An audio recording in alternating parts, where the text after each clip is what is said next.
Hello student, welcome to my channel math with Gazala. आज हम बात कर रहे हैं क्लास 10 के चैप्टर 5 अर्थमेटिक प्रोग्रेशंस की एक्सरसाइज 5.2 के क्वेश्चन नंबर 15 की। क्वेश्चन नंबर 15 में उसने कहा है कि for what value of n, मतलब एन की वैल्यू निकलवा रहा है, are the nth terms of two APs. दो एपीज दे रखी है 63, 65, 67 एंड 3, 10, 17 आर इक्वल। वरना उसने कहा है कि एपीज जो हैं दोनों इक्वल हैं और हमें क्या निकालना है, एन निकालना है। ठीक है, अब हम इसको देखो समझना होगा क्वेश्चन थोड़ा सा। देखो दो एपीज दे रखी हैं, एक ये रही एक ये रही, यानी कि हमें जो गिवन है हम पहले लिख लेते हैं ए इक्वल टू में हमारा क्या आ जाएगा 63 आ जाएगा। पहली एपीज की जब हम बात कर रहे हैं हम डी इज इक्वल टू में हमारा क्या आ जाएगा 65 माइनस में 63, यानी A2 माइनस में A1, तो हमारा डी कितना आ गया यहाँ पर 2 आ गया। ऐसे ही हम जब दूसरी एपीज की बात करते हैं तो ए हमारा कितना आ जाता है 3 आ जाता है और डी हमारा इजिकल्स टू हमारा आता है 10 माइनस में 3 और इक्वल टू में 7।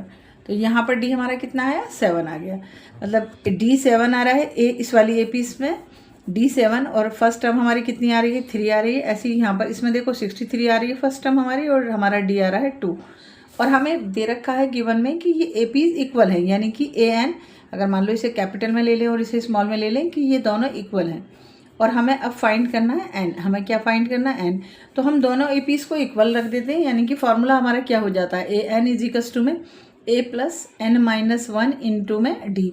अब क्योंकि ये ए एन दोनों के इक्वल हैं तो हम इसे लिखेंगे भी तो ये एक दूसरे से कैंसिल हो जाएंगे, तो इसलिए हम यहाँ से पहले ये टर्म निकालते हैं। देखो ए प्लस में इसका तो ए प्लस में एन माइनस में 1 और इंटू में डी इक्वल टू में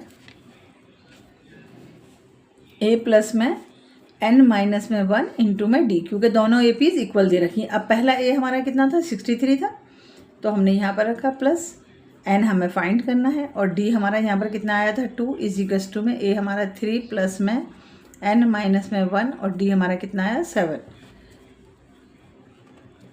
तो हम यहाँ पर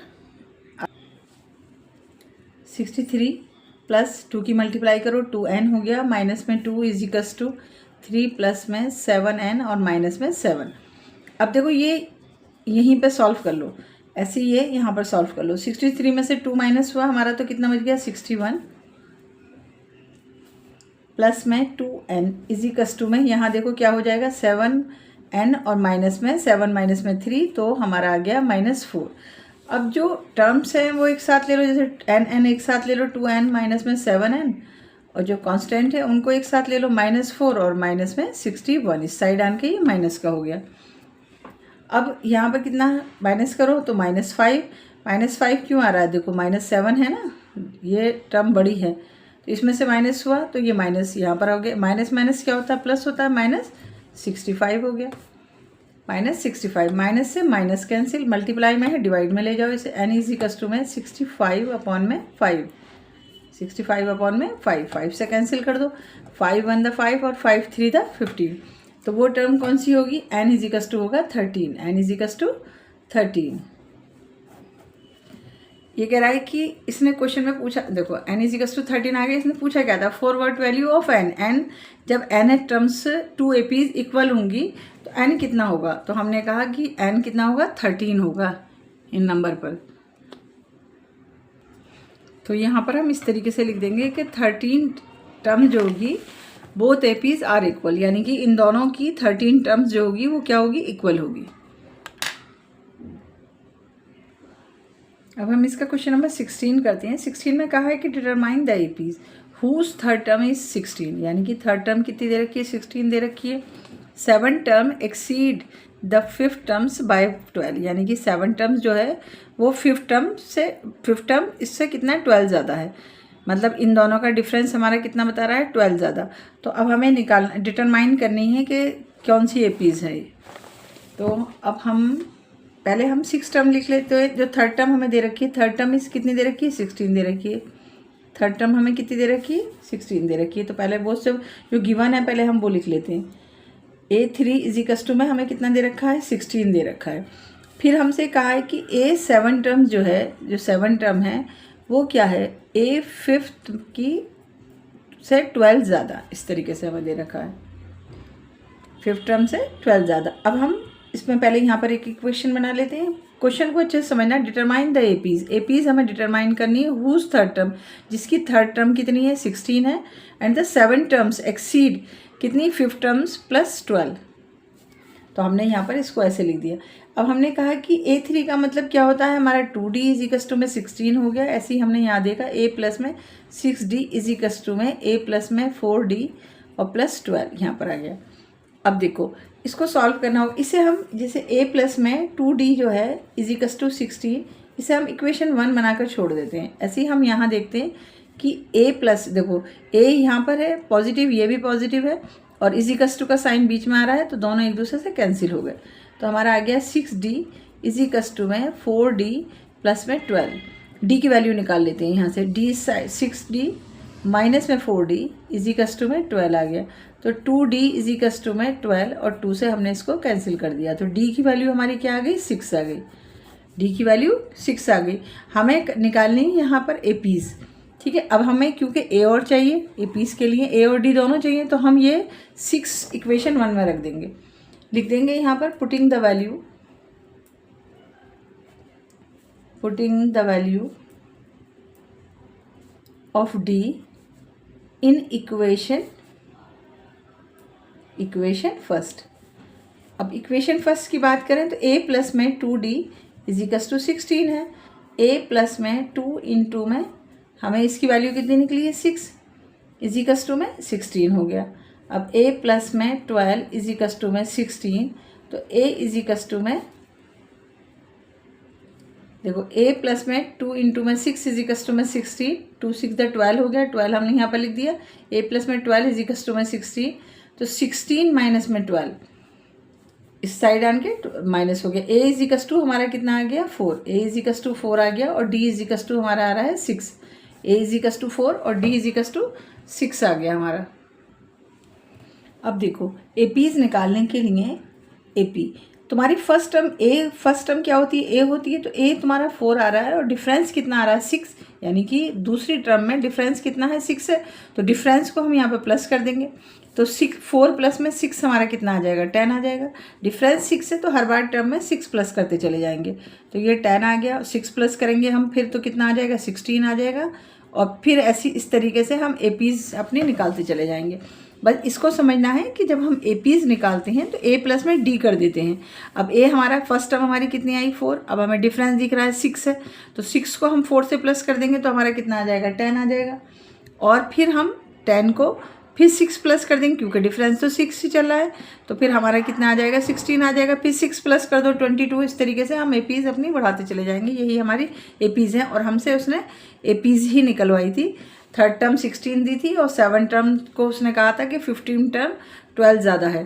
तो हमने यहाँ से D निकाला और फिर हमने A निकाला और A निकालने के बाद हमने यहाँ पर एपीज निकाल दी।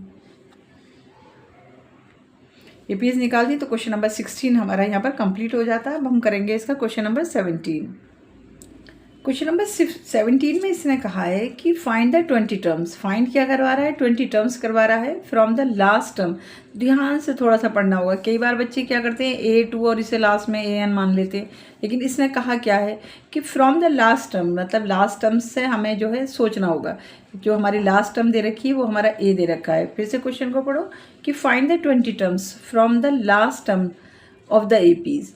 तो हमें यहाँ पर एपीज दे रखी 3, 8, 13 और लास्ट टर्म हमारी कितनी है 253। अब देखो इस क्वेश्चन देखो करके देखते हैं।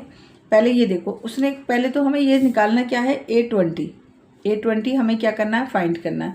अब इसने कहा है लास्ट टर्म से फ्रॉम द लास्ट टर्म, तो लास्ट टर्म पे हमें बहुत ज़्यादा ध्यान देना होगा। 253 हमारा यहाँ पर हमने लिखा 253। अब देखो स्टूडेंट ध्यान से देखना होगा कि हम डिफरेंस कैसे देखें। तो हमने यहाँ देखा कि इस 3 और 8 के बीच में 5 का डिफरेंस है, तो मैं भी यहाँ से 5 माइनस कर दूंगी इसके अंदर से। किससे 253 में से मैं 5 माइनस कर दूंगी तो हमारा कितना आ जाएगा 8 आ गया, 4 आ गया, 2 4 8। क्योंकि देखो डिफरेंस हम कहाँ से देख रहे हैं यहाँ से। A2 माइनस में A1 में 8 माइनस में 3 हो गया तो 5 आ गया। तो डिफरेंस हम यहाँ से देखेंगे क्योंकि ये टर्म लास्ट से चले या फर्स्ट से चले, डिफरेंस तो हमें पता चल रहा है ना कि कितना कितना इसमें डिफरेंस आ रहा है। तो हमारा दूसरी आ जाएगी 248। नीचे लिखते हैं दोबारा 253 आ गई 248 आ गई। ऐसे ही फिर 5 माइनस कर देंगे तो हमारी कितनी हो जाएगी, 243 हो जाएगी। इस हम निकालते चले जाएंगे। तो हमारा ए जो है अब ये है, ये हमारा क्या है, ये है। और डिफरेंस हमने कहाँ से देखा, ये जो टर्म थी हमारे पास, ठीक है। तो हमारा आ गया ए इज इक्वल्स टू में 253 आ गया। अब डी तो हमें पता चल ही रहा है कि हमारा कितना है, 5 है। डिफरेंस तो 5 का हमें मिल ही गया है, 5 आ गया। और हमें दे रखा है एन इज इक्वल्स टू में हमें कितना दे रखा है, 20। अब हम जो है यहाँ से ए एन का फॉर्मूला लगाएंगे, एन टर्म का। A N is equals to में ए प्लस एन माइनस 1 और इनटू में डी।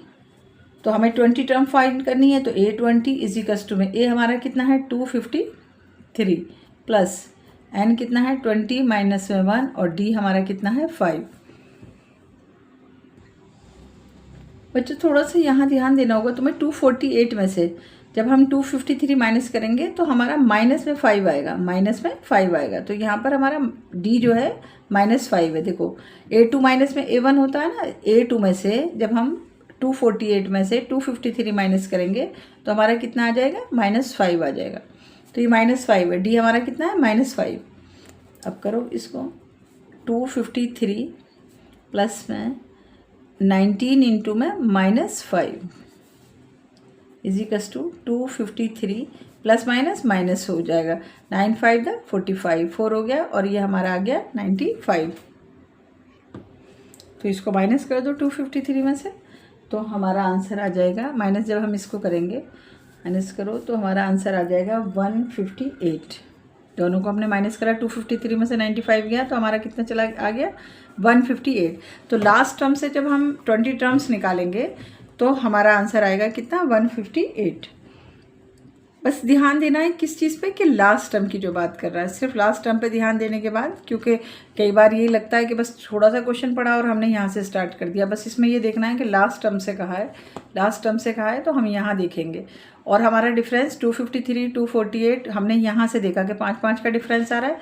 और जब मैंने ए निकाला तो 248 माइनस में 253, इसलिए मेरा माइनस में 5 आया है, मतलब इनकी डी की वैल्यू कितनी आई -5। और फिर बिल्कुल छोटा सा क्वेश्चन, फिर 158 हमारा आंसर आ गया इसका।